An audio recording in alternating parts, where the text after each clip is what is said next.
It remains one of the biggest stories in sport. Oscar Pistorius, global superstar, sentenced to 13 years and 5 months in jail for murder. 6 years later, the man known as the Blade Runner is eligible for parole. Obviously, that will happen with the intervention of the members of the Department of Correctional Services.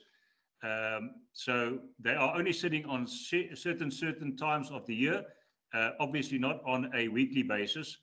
So first and foremost is to arrange for a meeting for the parole board to sit and to attend to his application, probably in conjunction with a number of others that will also be attended to on the same day. The 34-year-old needs to show remorse and in so doing acknowledge and take responsibility for his actions through a process called restorative justice before being considered for parole. That requires a face-to-face meeting with Reeva Steenkamp's family, who have been in contact with the authorities. But this meeting, should it happen, will only be a part of the bigger process before he can make his case to the parole board. Although it's a preliminary requirement to at least attempt to have such a dialogue, it can surely not be the final answer, because in a lot of instances, you'll typically find that the victim's family is not interested at all.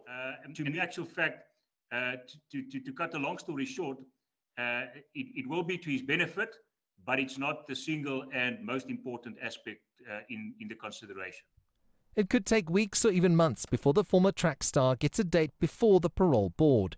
But the general feeling is that he will be granted parole in due course with stringent conditions. Well, once again, he is eligible to be considered for parole. There's no guarantee that he will receive parole, and maybe not even on his first attempt.